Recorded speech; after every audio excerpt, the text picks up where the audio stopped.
దేవుని నామమునకు మహిమ కలుగునుగాక.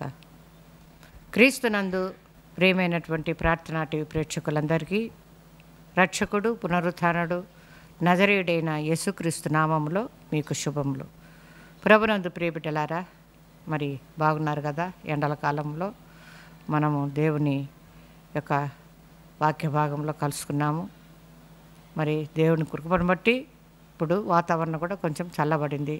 వాక్యం చెప్పుకోవడానికి కూడా మనకు అనుకూలంగా ఉంది. ఆ దేవాతి దేవునికి స్తోత్రాలు చెల్లిస్తూ ఈరోజు మనము వాక్యాన్ని ధ్యానించుకుందాం. మన యొక్క ధ్యానాంశము యెహోవా వలన జరిగిన కార్యము. యెహోవా వలన జరిగిన కార్యము. ఆదికాండము 24వ అధ్యాయము 50వ వచనం. లాబానును బేతుయేలును అది యెహోవా వలన కలిగిన కార్యము ఏమైతే అవును గాని కాదను గాని చెప్పజాలము. ఇదిగో రిబ్కా నీ ఎదుట ఉన్నది, ఆమెను తీసుకొని పొమ్ము. యెహోవా సెలవిచ్చిన ప్రకారము ఈమె నీ యజమానికి భార్య యగునుగాక అని ఉత్తరమిచ్చిరి. అది కాండము 50వ అధ్యాయము 24వ అధ్యాయము 51 వచనాలు. బేతుయేలును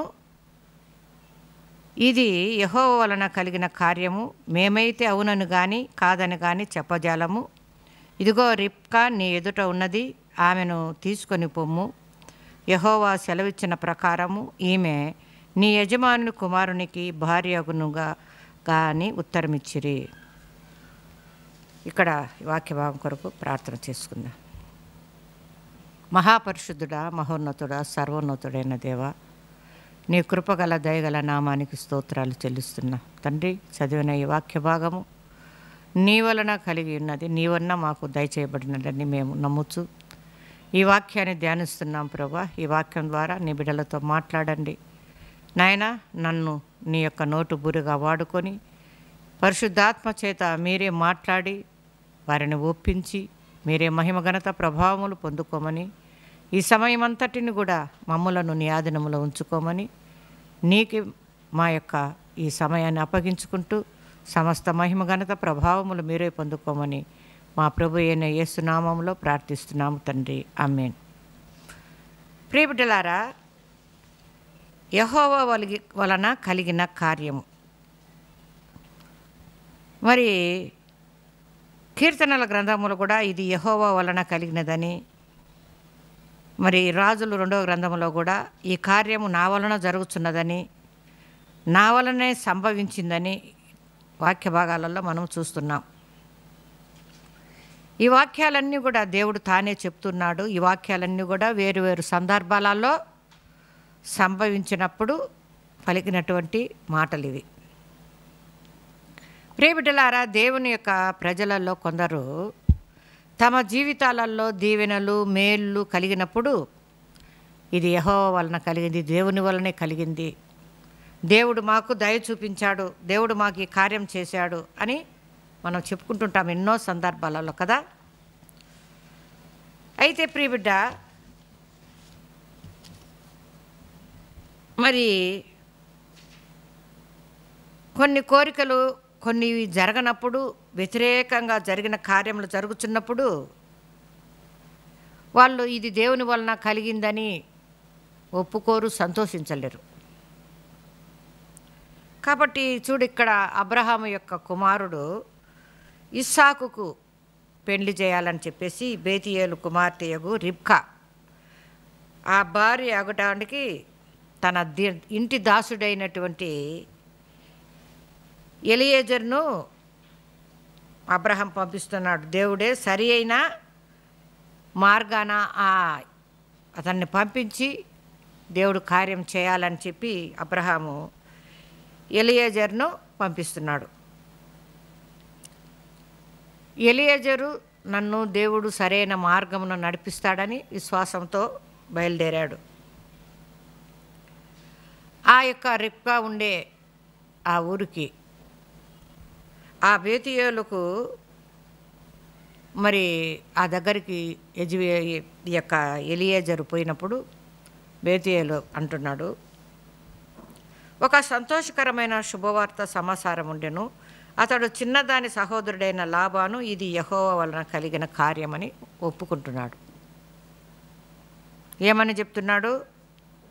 ఈమెను నీ వెంట తీసుకొని పో, నీ యజమానుడైనటువంటి అబ్రహాము కుమారునికి భారీగా తీసుకోపో. ఇది మా వలన జరిగింది కాదు, దేవుడే నిర్ణయించి ఈ కార్యాన్ని చేశాడని లాబాను దేవుని కార్యమని ఒప్పుకుంటున్నాడు. కాబట్టి వాళ్ళందరూ కూడా ఇది దేవుడు చేసిన కార్యం, దేవుడు చేసిన కార్యమని సంతోషిస్తున్నారు. ప్రియబిడ్డలారా, మన యొక్క జీవితాలలో కూడా కొన్నిసార్లు మన మనోవాంఛలు నెరవేరినప్పుడు మరి మనము దేవుడు నాకు ఈ కార్యం చేశాడని సంతోషిస్తుంటాం. ఎన్నో రకాలుగా మనము సంతోషంగా ఆనందంగా అంగీకరించడం సహజమే, దేవుడు చేశాడని. మరి మన ప్రభు అయిన యేసు గురించి మనం చూసినట్లయితే, ప్రభు ఇల్లు కట్టిన వారు నిషేధించిన రాయి మూలపు తలరాయి ఆయను, ఇది ప్రభు వలనే కలిగెను అని మత్తయి సువార్తలో వ్రాయబడింది. ఎందుకంటే ప్రభు అయిన యేసుక్రీస్తు జీవితంలో సంభవించినటువంటి సంభవాలన్నీ, సంఘటనలన్నీ ప్రభు ఏమంటున్నాడు? అవన్నీ పరమ తండ్రి దగ్గర నుండి వచ్చినాయే అని అంగీకరిస్తున్నాడు. యేసు ప్రభు నా జీవితంలో జరిగేవన్నీ, సంభవించేవన్నీ ఆ పరలోకపు తండ్రి వలనే ఇవన్నీ జరుగుతున్నాయని యేసు ప్రభు అంగీకరించినాడు. ప్రియమైన బిడ్డలారా, వాటన్నిటిలో జయం పొందినాడు ఆయన. జయం పొంది దేవుని చేత, తండ్రి అయిన దేవుని చేత ఘనపరచబడినాడు ప్రభు అయిన యేసుక్రీస్తు. ఆయన మరణము, ఆయన మరణ శిక్ష అన్నీ ఎదుర్కొన్నాడు. ప్రియబిడ్డలారా, పోన్సు పిలాతు, దేవుడే కదా పిలాతును సృష్టించింది. ఆ సృష్టించినటువంటి పిలాతు ఎదుట యేసు ప్రభు నిలబడినప్పుడు నేరస్తుడుగా నిలబడ్డాడు పిలాతు ఎదుట. అప్పుడు ఏమంటున్నాడు? పైనుండి నీకు ఇయ్యబడి ఉంటేనే తప్ప నా మీద నీకు అధికారం ఉండదు. హల్లెలూయా. ప్రభు అంటున్నాడు, నన్ను శిక్షించాలన్నా, నన్ను ఏమి చేయాలనుకున్నా కూడా నీకు పైనుండి, పరలోకపు తండ్రి నుండి అధికారం రావాలి.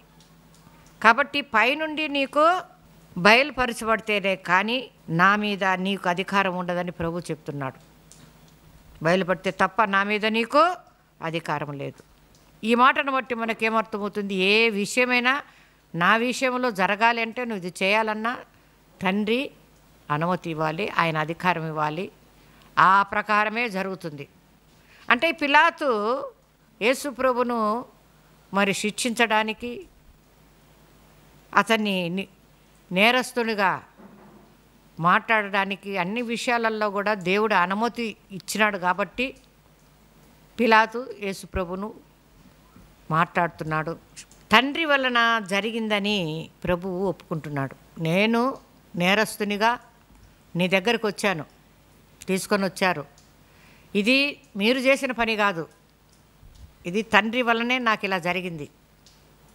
ప్రియమైన బిడ్డలారా, తన ఎదుట ఉన్నటువంటి శ్రమలను గూర్చి ప్రభు అంటున్నాడు. గెత్సేమనే తోటకు పోయినప్పుడు ఆయన తన ముందు ఎటువంటి శ్రమలు ఉన్నాయో ఆయనకు తెలుసు. కాబట్టి తన ఎదుట ఉన్న ఈ శ్రమలన్నిటిని గురించి ఆ యొక్క తోటలోకి వెళ్ళినప్పుడు ప్రభు అడుగుతున్నాడు, ప్రార్థన చేస్తున్నాడు. ఏమని? తండ్రి, ఈ గిన్నె నా యొద్ద నుండి తొలగించుటకు నీ చిత్తమైతే తొలగించుము అని ప్రార్థిస్తున్నాడు.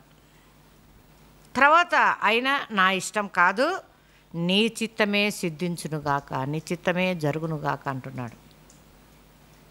ప్రియబిడ్డలారా, యేసు ప్రభు జీవితాన్ని మనం ఆయన యొక్క విధానాన్ని చూసినట్లయితే, మనమైతే ఒక వివాహం జరిగిందనుకోండి, ఇది ఒక దేవుని వలన జరిగినటువంటి గొప్ప కార్యం అని చెప్పుకుంటున్నాం కదా.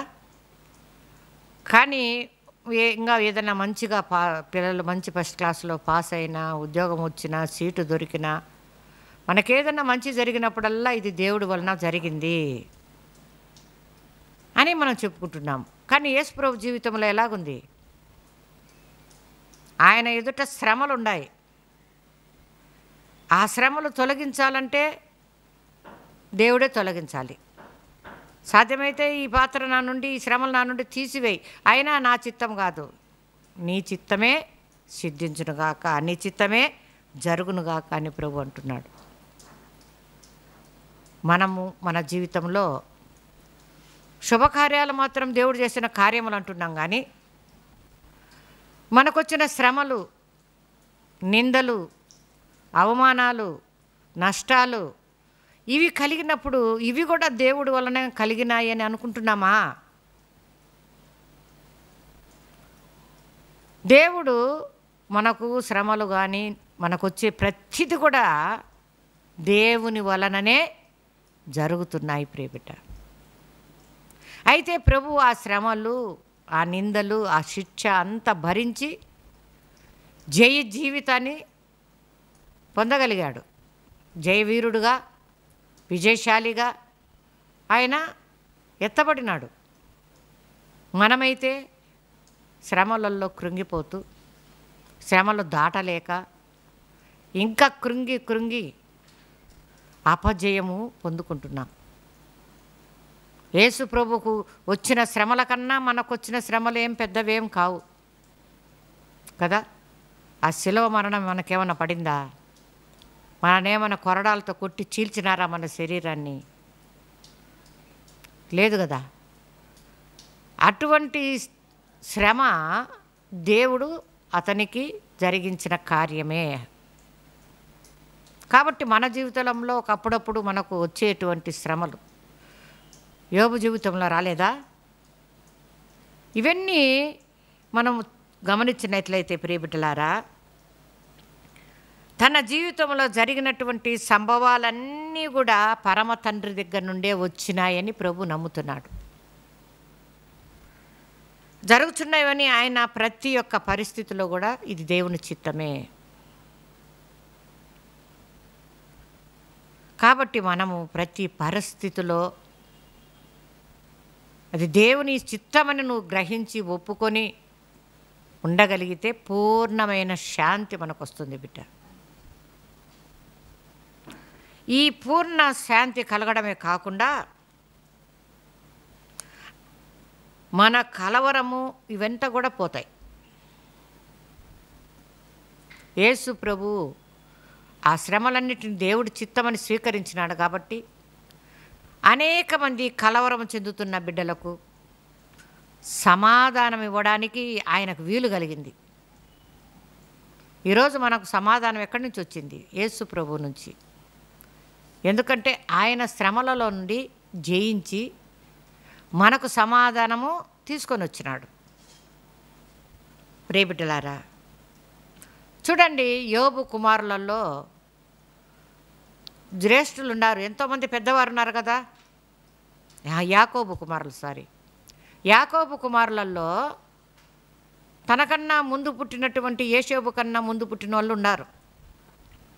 అయితే కనిష్ఠుడు చిన్నవాడైనటువంటి యేషోబును ఇజ్రాయేలుకు అండగా ఆయన మేపెడి వానిగా దేవుడు ఏర్పరచుకున్నాడు. కాబట్టి ప్రియబిడ్డలారా, అదే మాట యేషోబు తండ్రి అంటున్నాడు యాకోబు, నాయనా, నీ తండ్రి దేవుని వలన సర్వశక్తుని దీవెన వలన కలిగినని అతని తండ్రి మరి చెప్తూ ఉన్నాడు. అయినా కూడా యాకోబు గమనించాడు, యేషోబు దేవుని చేత ఏర్పాటు చేయబడినవాడు. ఆయన ఇంత గొప్పవాడై ఆ ఐగుప్తు రాజ్యంలో అధికారి అయి అధిపతి అయి ఉన్నాడంటే దానికి కారణము నీ తండ్రి దేవుడు, నీ యొక్క పితరుల దేవుడు నిన్ను గొప్పగా చేసినాడు తండ్రి. ఆ తండ్రి అయిన దేవుని వల్లనే ఆ సర్వశక్తుడు నీ తండ్రి దేవుడు నిన్ను దీవెనలు ఇచ్చినాడు నిన్ను. కాబట్టి ఇదంతా ఇలా జరిగింది అంటే ఇది యెహోవా వలన కలిగిందని ఒప్పుకుంటున్నాడు. ప్రియబిడ్డలారా, మరి దావీదు మరి ఆ ఇజ్రాయిలుకు రాజుగా అందరికంటే ఆ దావీదు కడసారి పుట్టినటువంటి వాడు కదా. అంతకన్నా గొప్ప వాళ్ళ అన్నగారు ఉన్నారు. ఆ అన్నగారిని ఎవరిని కూడా దేవుడు ఏర్పాటు చేసుకోలే. దావీదును రాజుగా చేశాడు. కాబట్టి అది దేవుని కార్యం. దావీదు రాజుగా కావడం అనేది దేవుని కార్యము ప్రియబిడ్డలారా. కాబట్టి ఆదోనియా, మరి దావీదు కుమారులలో ఆదోనియా పెద్ద కుమారుడు. దావీదు అనంతరము ఇజ్రాయేలుకు రాజుగా కావాలనుకున్నాడు ఆదోనియా. కానీ ఎన్నో ప్రయత్నాలు చేశాడు తను రాజు కావాలని. ఎంత ప్రయత్నించినా కూడా ఆదోనియాకు బదులుగా దేవుడు సొలొమోనును ఎన్నుకుని రాజును చేశాడు. అప్పుడు ఆదోనియా అనుకున్నాడు, ఇది దేవుని కార్యమే. నేను ఎన్ని ప్రయత్నాలు చేసినా కూడా నేను రాజును కాలేకపోయినా. కాబట్టి ఆదోనియా ఒప్పుకుంటున్నాడు, తెలుసుకున్నాడు ఇది దేవుని కార్యమని. యెహోవా వలనే అతనికి ప్రాప్తమాయనని ఒప్పుకున్నాడు. సొలొమోను కన్నా పెద్దవాడు, రాజు కావాలని ఎన్నో ప్రయత్నం చేసినవాడు. కానీ సొలొమోను రాజయ్యాడు. అప్పుడు ప్రయత్నం చేసినటువంటి ఆదోనియా, ఇది యెహోవా వలన అతనికి ప్రాప్తమాయనని చెప్తున్నాడు ప్రియబిడ్డ. కాబట్టి ఏ ఆలోచనైనా ఏ కార్యమైనా మనుషుని వలన కలిగినదా? మనం చేసే ఆలోచనలు కొన్ని చేస్తూ ఉంటారు చాలామంది. వాళ్ళ ఆలోచనల వల్ల చేస్తూ ఉంటారు. ఆ మనిషిని ఆలోచన వలన జరిగేటి అన్నీ వ్యర్థం. మనిషిని ఆలోచన వలన చేసేటి వ్యర్థమగును. కాబట్టి దేవుని వలన కలిగినదే ఎవరు కూడా వ్యర్థపరచలేరు. మనుషుల వలన కలిగిన దాన్ని అది వ్యర్థమైపోతుంది, ఎవరైనా వ్యర్థం చేసేస్తారు. అది దేవుని వలన కలిగింది ఎవరు కూడా వ్యర్థం చేయలేరు ప్రియబిడ్డ. ఈ అనుభవము నువ్వు అనేక మందిలో చూడగలుగుతావు. దేవుని కార్యము చూడాలి అనుకుంటే ప్రతి చిన్నవారిలో, ప్రతి కుటుంబంలో దేవుని కార్యం జరుగుతూ ఉంటుంది. మనమే గమనించం. చిన్న విషయంలో కూడా దేవుని వలన జరుగుతూనే ఉంటాయి. సొంతంగా మనుషుని వలన జరిగేటి వ్యర్థమైపోతుంటాయి. ఎన్నో ప్రయత్నాలు. అవును ప్రియబిడ్డలారా, ఒక గొప్ప కావాలన్నా, ఒక జయం పొందాలన్నా దేవుడు కార్యం చేయాలి. దేవుడు కార్యం చేసినప్పుడే అది మనం చూడగలుగుతుంది. దేవుడు ఏర్పాటే ఇదని మనకు అర్థమవుతుంది. ఇప్పుడు మనం ఎన్నికలు జరుగుతున్నాయి, ఎవరు గెలుస్తారో మనకు తెలియదు. ఆ దేవుడే అని అంటున్నాం కదా, జరిగినప్పుడు ఇది దేవుని కార్యము అని అర్థమవుతుంది మనకు ప్రియబిడ్డ. కాబట్టి మనము దేవునితో పోరాడుతున్నప్పటికీ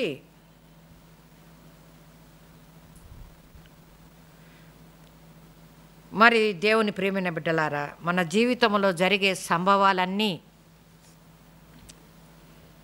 నువ్వు ఏ విధంగా వాటిని వివేచిస్తున్నావో, ఆలోచిస్తున్నావో దేవుడు అడుగుతున్నాడు నిన్ను.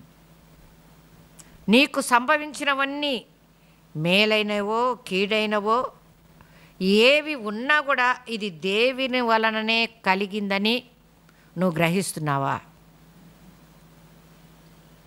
ఒక నష్టం వచ్చిందనుకోండి, ఇది దేవుని వలనే కలిగిందని ఒప్పుకుంటావా నువ్వు?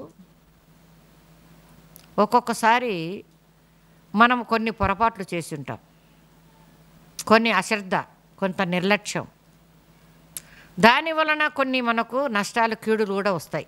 అప్పుడు ఆ నష్టానికి, ఆ కీడుకు, ఆ అవమానానికి నువ్వే బాధ్యుడువా? నీకు జరిగింది దేవుని వలన కాదా? గమనించినట్లయితే ఖచ్చితంగా మనము చేసినటువంటి పొరపాటు మనం గ్రహించినప్పుడు నాకు తగిన బుద్ధి చెప్పాడు దేవుడు, తగిన శాంతి జరిగింది, ఇది దేవుని వల్లనే నాకు దేవుడు నన్ను ఈ యొక్క తెలియపరచడానికే ఇలా జరిగింది. నేను చేసినటువంటి మరి అపవిత్రం కావచ్చు, అన్యాయం కావచ్చు, అక్రమం కావచ్చు, కొన్నిసార్లు దేవుని వలన మనకు గుణపాఠాలు కూడా ఎదురవుతుంటాయి, నష్టాలు వస్తాయి. అవి దేవుని వలన జరిగింది అనకుండా మనం ఏం చేస్తామంటే మనుషుల మీద వేస్తాం. నువ్వు చేస్తేనే అందుకే ఇట్ట జరిగింది, నీ వలనే ఇది జరిగింది, లేకపోతే బాగుండు, ఏమి నిష్ఠూరాలాడతామో ఎంత కొట్లాడతామో ఇతరుల మీద మోపి మన యొక్క తప్పిదాలకు, మన నిర్లక్ష్యానికి, మన అతిక్రమాలకు మన కొన్నిసార్లు జరుగుతున్నాయి. అవి మనం ఒప్పుకోం. మనకు తగినట్టుగా దేవుని వలననే ఈ జరిగినాయని ఒప్పుకోం. ఎన్నో కుటుంబాలలో ప్రియబిడ్డలారా, కొంతమంది వ్యక్తులను చూస్తే వాళ్ళు ఎన్నో మార్లు దేవుడు వారిని గద్దించి శిక్షించాలని చూసి వారికి ఎన్నో రకాలుగా బోధించి చెప్పినా కూడా విననొల్లరు. అప్పుడు వారికి దేవుడు ఒక కీడు కానీ నష్టము కానీ సంభవించినప్పుడు అంత విపరీతంగా తిరిగాడు, వినాశకాలే విపరీత బుద్ధి అని వినకుండా ఇప్పుడు తెచ్చుకున్నాడు. దేవుడే మంచి పని చేసినాడంట. కాబట్టి ప్రియబిడ్డలారా, మనకు మంచి జరిగితే దేవుడు చేశాడని, చెడు జరిగితే అది మన స్వబుద్ధి అని, ప్రతిదానికి ప్రతి ఒక్కరి జీవితంలో జరిగే కార్యాలన్నీ దేవుని కార్యాలే ప్రియబిడ్డ. ప్రభు అంటున్నాడు, సమస్తము నా తండ్రి చిత్తమే కదా. ఆయనకు అన్ని మేలులు జరిగాయా? ఉద్యోగాలు వచ్చాయా? ప్రభువుకు రాజు అయినాడా? ఒక మంత్రి అయినాడా? లేకపోతే ఏంలే, అన్ని శ్రమలే. ఆయన ఏమంటాడు? తండ్రి చిత్తం, దేవుని కార్యం. కాబట్టి పాత నిబంధన కాలం అంతా కూడా దేవుని కొరకు కనిపెట్టినారు చాలామంది. యెషయా గ్రంథంలో దేవుని కొరకు కనిపెట్టువాడు అని మనకు రాయబడింది.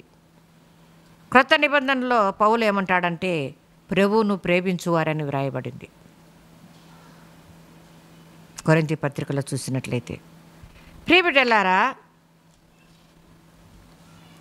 మరి దేవుని యొక్క కార్యములన్నీ సంపూర్ణమైనవని మరి దైవదాసుడైన మోషే చెప్తున్నాడు. దేవుని కార్యాలు ఏవైనా సరే అవి సంపూర్ణమైనవి.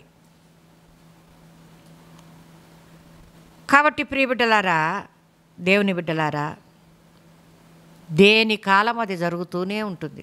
వర్షాకాలం వర్షపడుతుంది, ఎండాకాలం ఎండగా వస్తుంది, పిడుగులు పడేటప్పుడు పిడుగులు పడతాయి, వరదలు వచ్చేటప్పుడు వరదలు వస్తాయి, చల్లని వసంతకాలంలో చెట్లు పుష్పించి పూలు కాస్తాయి, పండ్లు కాస్తాయి. కాబట్టి మనకు దేని కాలమందో అవి జరుగుతాయి, సంభవిస్తాయి. భక్తుడైనటువంటి మోషే అంటాడు, దేని కాలమందయ్యి చక్కగా ఉండునట్లుగా సమస్తం ఆయన నియమించినాడు. ఎండాకాలం ఎండ, వర్షాకాలం వర్షం, చలికాలము చలి. ఇవి మన యొక్క ప్రకృతిలో జరిగే కాలం. అలాగే మన జీవితంలో కూడా మళ్ళీ సొలొమోను చెప్పినట్టుగా ఏడ్చుటకు సమయం ఉంది, కూర్చోవడానికి సమయం ఉంది, నవ్వడానికి సమయం ఉంది, విత్తనానికి సమయం ఉందని ప్రతి ఒక్క దానికి దాని కాలంలో దాని సమయంలో అన్నీ కూడా దేవుడే సంపూర్ణంగా జరిగిస్తున్నాడు. కాబట్టి ఈ సత్యాన్ని మనం గ్రహించాలి ప్రియబిడ్డలారా. మనము ఇప్పుడు గ్రహించకపోయినా నీవు అంధకారమైన మార్గంగా వెళ్ళినప్పుడు నీకు ఏమి తోస్తుంది? దేవుని యొక్క కార్యము మనం అంతం వరకు ఓపిక పెట్టి చూడాలి ప్రియబిడ్డ. యథార్థమైన మనసుతో వారు నిన్ను ప్రేమిస్తున్నారని ప్రసంగి గ్రంథంలో రాయబడింది. కాబట్టి ఆయన యథార్థవంతంగా నిలకడగా ఉండాలని చెప్తున్నాడు. యథార్థవంతుడైన యోబు, ఆ యోబులో జరిగినవన్నీ కూడా చాలా కీడు, చాలా బాధ, చాలా హింస. భార్య అంటుంది, నువ్వు ఇంకా యథార్థతను వదలక ఉందువా. భార్య అంటుంది, ఇంకా యథార్థను నువ్వు వదలకుండా ఉంటావా. అయితే యోబు ఏమంటున్నాడు, మరణమగునంత వరకు నేను ఎంత మాత్రమో యథార్థను విడవనంటున్నాడు. కాబట్టి యెహోవా ఇచ్చాను, యెహోవాయే తీసుకునేను. నాకు వచ్చిన ఈ శ్రమ, ఈ వ్యాధి, ఇదంతా దేవుని కార్యమే. ఆయనే ఇచ్చాడు, ఆయనే తీసుకున్నాడు అని యోబు అంటున్నాడు. కాబట్టి మన జీవితంలో మనకు కలిగేవి మంచి కానీ చెడ్డ కానీ, మన కుటుంబంలో ఏదైనా సంభవించవచ్చు, మరణించవచ్చు. అవి దేవుని యొక్క కార్యాలే కానీ దేవుడి చిత్తం లేకుండా ఎవరు ఏది జరగదు ప్రియబిడ్డ. కాబట్టి ప్రియబిడ్డలు, దేవుని ప్రతి ఒక్క బాధలో యోబు స్తుతిస్తూనే ఉన్నాడు. మనం కూడా శ్రమల యందు, నష్టాల యందు, అవమానం, చాలా కృంగిపోవలసిన పరిస్థితులు, మనము దేవుని స్తుతించాలి. ఒక్కొక్కసారి దిక్కుతోచని ఎంతోమంది కుటుంబాలలో నిష్కారణంగా నేరం మోపబడి జైలు పాలై ఉన్నప్పుడు దేవుని స్తుతించారు. ఈ కాలంలో కూడా కొన్ని కుటుంబాలు, ఎందుకంటే దేవుడు ఈ రకంగా ఏ రూపమో ఎందుకు మనం శిక్షించినాడు, ఈ శిక్ష వెనుకల ఎంత గొప్ప ఉందో, ఆ శిక్ష బట్టి దేవునికి దగ్గర అయిపోయి దేవుని స్తుతించి తన యొక్క తప్పును తెలుసుకొని మారు మనసు పొందడానికి అది జరిగిందని చెప్పి దేవుని స్తుతించారు కొన్ని కుటుంబాలు ప్రియబిడ్డ, జైలు పాలైనప్పుడు. కాబట్టి మనము కూడా ఇంకా ఎన్నో సంభవించినా కూడా దేవుని యోబు వలె స్తుతిస్తూ ఉండాలి. ప్రతిదీ దేవుని కార్యమే. కాబట్టి మనము దేవుణ్ణి ప్రేమించే వారమైతే శ్రమ వచ్చినా కూడా ఇది దేవుని చిత్తం లేదే, దేవుడు అనుమతి ఇవ్వందే నా జీవితంలో ఇది సంభవించదు. ప్రతి సంభవాన్ని దేవుడు మనకు దయచేసినాడని చెప్పేసి జీవితం అంతటిలో మన కేంద్రం ఎవరు ఉండాలి? దేవుడే. మన కేంద్ర బిందువుగా మన జీవితంలో మనము దేవునికి యేసయ్యకే స్థానం ఇవ్వాలి. ప్రియబిడ్డలారా, నీ జీవితం యొక్క గురి ఏ దేవుని మనం కలిగి ఉన్నప్పుడు, మన గురి యేసే అయినప్పుడు, అది వ్యాధి అయినా బాధ అయినా ఎటువంటిదైనా కూడా పోగొట్టుటకు అనేది ఈయనే పోగొడతాడు, లేకుంటే ఉండిస్తాడు, లేకుంటే ఏది ఆయన చిత్తమైతే అలా జరుగుతుందని కేంద్రము మన మనసు అంత గురి దేవుని మీద ఉంచి ఉండాలి. మన జీవితాల వలన సంభవించే ఏదైనా కూడా, ఉన్నవైనను లేనైనను రానున్నవైనను ఎత్తైనను లోతైనను సృష్టింపబడినది ఏదైనా కూడా మన ప్రభు అయిన యేసుక్రీస్తు దేవుని యొక్క ప్రేమ నుండి ఏది మనల్ని వేరు చేయదు కదా. కరువైన, ఖడ్గమైన, హింసైన, హీనతైన, ఎత్తైన, లోతైన ప్రతి విషయంలో కూడా ఆ దేవుని నుండి మనల్ని ఏది వేరు చేయకుండా మనం గురి దగ్గరనే క్రీస్తునందలి దేవుని యొక్క ప్రేమ ఎడబాయని దేవుడు, మరవని దేవుడు, శ్రమల్లో కూడా ఎక్కడ కూడా. కాబట్టి ఇప్పుడు ఇజ్రాయేలు ఎడల, శుద్ధ హృదయుల ఎడల నిశ్చయంగా దేవుడు దయాళుడై ఉన్నాడు. అలాగే మనం శుద్ధ హృదయమైతే మనకు ఆయన దయాళుడు, కనికరం కలిగిన వాడుగా ఉంటాడు. ప్రియబిడ్డలారా, దేవుని చిత్తాన్ని మనలో నెరవేర్చాలని చూస్తున్నాడు దేవుడు. ప్రతి ఒక్కరిలో దేవుని చిత్తాన్ని నెరవేర్చాలి. యుద్ధము యెహోవాదని మనం పాడతాం కదా. కాబట్టి దేవుని ఉన్న ఉద్యములన్నీ జరుగుతున్నాయి, దేవుని చిత్తంలోనే అవి నెరవేర్చబడుతున్నాయి. దేవుని వలన కలిగిన కార్యమని మనకు వాక్యం చెప్తున్నది. కాబట్టి యెహోవా ఇజ్రాయేలు పక్షంలో యుద్ధం చేశాడు. దేవుని ప్రజల శత్రువులను నిర్మూలం చేశాడు. కానాను దేశాన్ని స్వాధీనపరిచాడు కదా. యుద్ధం లేకుండా దేశము సురక్షితంగా, ఆయన యుద్ధాలు చేసిన తర్వాత సురక్షితంగా ఉన్నది. కాబట్టి దేవుని బిడ్డ, మన యొక్క క్రైస్తవ జీవితంలో ఈ యొక్క శత్రువులకు నీకు కలుగుతున్నటువంటి పోరాటాలు, ఈ శత్రువుల వలన, దురాత్మ సమూహాల వలన నీకు కలిగే పోరాటాల గురించి నువ్వు భయపడవద్దు బిడ్డ. ఇజ్రాయేలుకు ఆధారమైన వాడు నీకు నాకు కూడా తోడై ఉన్నాడు. కాబట్టి ఆయన మన ప్రతిది కూడా మనను ఆయన పాదముల కింద తొక్కి ధూళివలే మన శత్రువులందరినీ కూడా అణిచే దేవుడు కాబట్టి ఆయనను ప్రేమించే వారిలో జయం.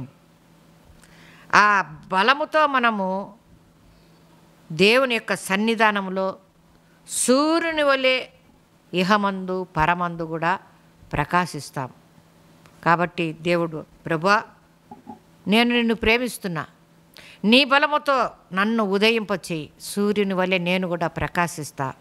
శ్రమల్లో కూడా నువ్వే నాకు ఈ శ్రమలు ఇచ్చినావు, ఈ నష్టాలు, ఈ కష్టాలు అన్నీ కూడా నీ వలనే నాకు సంభవించినావని మనం గ్రహించగలిగితే యేసయ్య ఏ రీతిగా తన జీవితంలో సంభవించబోవన్నీ కూడా తండ్రి నీ చిత్తమే, అయినా నా ఇష్టం కాదు నీ చిత్తమే జరిగించన్నాడు. కాబట్టి మనకు ఏదైనా నష్టం కలిగితే నీ ఇష్టమే ప్రభువా అని మనము స్థిర మనసు కలిగి దేవుని మీదనే మన దృష్టిని కేంద్రీకరించుకొని ఇది దేవుని వలన జరిగిన కార్యము, ఏ కార్యమైనా ఏది జరిగినా అది దేవుని వల్లనే సంభవిస్తుందని ఆ గొప్ప విశ్వాసము, ఆ నిలకడైన స్థితి మనలో ఉంటే ఏది సంభవిస్తున్నా కూడా మనకేముండదు. యోబు వల్లే మనం కూడా దేవుడు ఇచ్చాడు, దేవుడే తీసుకున్నాడు. ఎప్పుడైనా ఆ సమయంలో ఆయన ఇస్తాడు, ఆయన తీసుకుంటాడు. మన జీవితం కానీ మన ప్రాణం కానీ ఆయన బ్రతికించాలన్న ఆయనే, జీవింపజేయాలన్న ఆయనే. కాబట్టి ఆయన చిత్తానికి మన జీవితాన్ని అంకితం చేసుకొని సమస్తం ఆయన కార్యములే, ఇది దేవుని వలన జరిగిన కార్యమని మనము గుర్తించుకొని దాని ప్రకారం జీవించుదుగాక. ప్రార్థన చేసుకుందాం. పరిశుద్ధుడా, మహోన్నతుడా, సర్వోన్నతుడైన దేవా, దయగల తండ్రి ప్రభువా, నువ్వు గొప్ప దేవుడు, జ్ఞాన సంపూర్ణుడవు తండ్రి. మేము ఏ పాటి వరం యేసయ్య, ఈ చిన్న వాక్యాన్ని ప్రభువా సమస్తము నీ వలనే కలిగినదని మేము నీ వాక్యాన్ని ధ్యానించినాం ప్రభువా.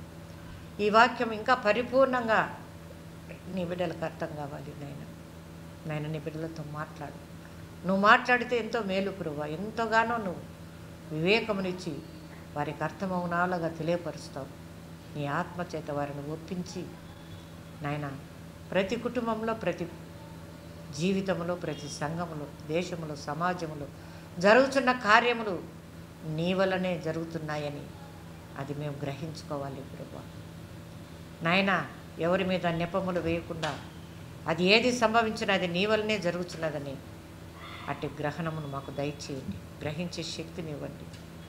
మా యొక్క దృష్టి నీ మీద కేంద్రీకృతమై నీ మీదనే ఆధారపడినట్టుగా మా ప్రతి పరిస్థితులలో ప్రభు అయిన యేసుక్రీస్తు మాదిరిగా ఆయన ముందర ఉన్నటువంటి శ్రమలన్నిటిని కూడా తండ్రి నీ చిత్తమే జరిగించమని ఎలా నీకు లోబడి నీ చిత్తానికి ఆయన లొంగి ఆ శ్రమలు అనుభవించి జయ జీవితాన్ని పొందుకున్నాడో, అనేకులకు సమాధానపరిచే, కలవరము నుండి విడిపించే బిడ్డగా నైనా విజయ వీరుడిగా లేచి మా మధ్యలో సమాధానం ఇచ్చినాడు.